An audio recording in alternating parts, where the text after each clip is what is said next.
tenais aussi à remercier la ville, Ouais. enfin les services techniques en particulier, Jean-Paul Bert, Vincent Dordor, etc. puis d'autres. C'est surtout sur les échanges pratiques qui sont... Au début c'était un peu plus compliqué. Maintenant on travaille bien en confiance et du coup au niveau des bons de commande du matériel, sur un chantier on prévoit des choses. Là par exemple il y avait un garde-corps qui était qu'on a refait qui n'était pas du tout prévu. En fait en démontant tout s'est délité sur l'autre, donc du coup on a dit on refait tout. Et du coup, il nous manquait 20 sacs de chaude. Et donc après, on va vite. Enfin, il faut être réactif. Tu connais les chantiers. Il faut être réactif. Tu ne dis pas, il faut aller chercher le bon de commande, l'avoir dans 15 jours, 3 semaines. Donc c'est ce côté-là qui est bien. Enfin, malheureusement, on est un peu obligé de travailler. Il faut un peu.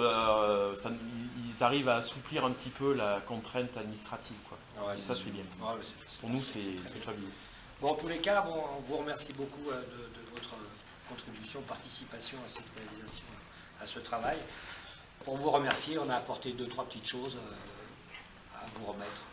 Moi, c'est Jacques, tu fais un petit mot aussi. Claude, allez. Tu les remets? Ben moi, après ce qu'a dit Marcel, je ne vois pas ce que je pourrais rajouter.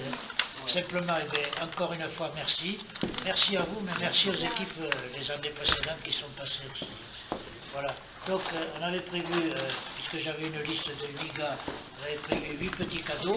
Vous êtes 5, et bien écoutez, M. Violette les donnera à ceux qui étaient là. Ouais, il y a 2 absents là. 2 absents.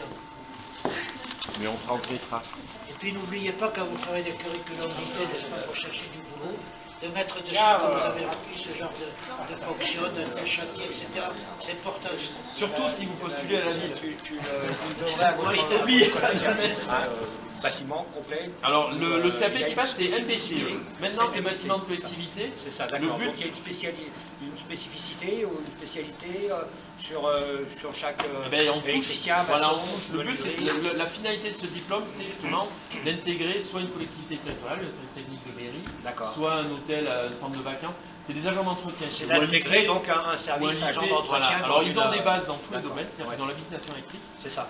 Ils ont fait de la plomberie, de la petite menuiserie, petite maçonnerie, pas mal de peinture, décoration, faïence, etc. Et donc c'est un SAP on touche les 5 corps de métiers. C'est ça, d'accord. Par contre, ils ont des très bonnes bases dans chaque domaine, mais ce ne sont pas des super électriciens. Non, bien sûr, c'est pas refaire une installation, mais savoir dépanner, savoir... le but de la formation... Monsieur Vincent, il ne faut pas passer sur les planchers anciens. Ils spécialisent cette fois vers un domaine particulier. C'est-à-dire, déjà, le métier leur permet de goûter à la plomberie. Et il y a des élèves, par exemple, qui ne connaissaient rien d'électricité. Ils se sont découverts une passion pour l'électricité. Et maintenant, ils sont en bac pro chez les compagnons, en élèves. Il y en a qui sont partis en plomberie chez les compagnons. Alors, ils partent souvent en apprentissage. Après, quelques-uns en lycée pro, mais c'est plutôt de l'apprentissage. Et du coup, ils complètent. Moi, je les pousse à fond pour compléter dans un domaine particulier. Ou la peinture, ou la plomberie, peu importe. Mais et là, du coup, ça leur fait un beau bagage. Ça leur fait un diplôme dans un corps de métier particulier et une vision globale du bâtiment. L'année prochaine, donc, nous, on envisage toujours de réintervenir là. Et donc, on ressollicitera les services techniques le moment venu. Et là, on envisage, donc là, on a fait, vous allez voir, une tranche de travaux sur les garde-corps qui s'écroulait, mais complètement. Donc là, on était vraiment dans de la sécurité pour les techniciens et on envisage de refaire l'électricité parce que vous avez vu là, il est assez lumineux maintenant, on y voit pas mal. Si vous redescendez par là, vous allez voir la différence justement. Et l'année prochaine, le travail, ça va être certainement de faire toute l'électricité des clochers, du clocher ouest.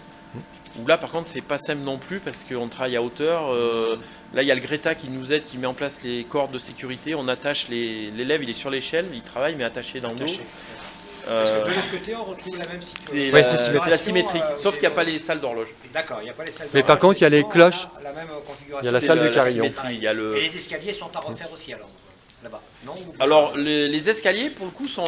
Alors cette partie-là qui est à l'air entre guillemets était très abîmée.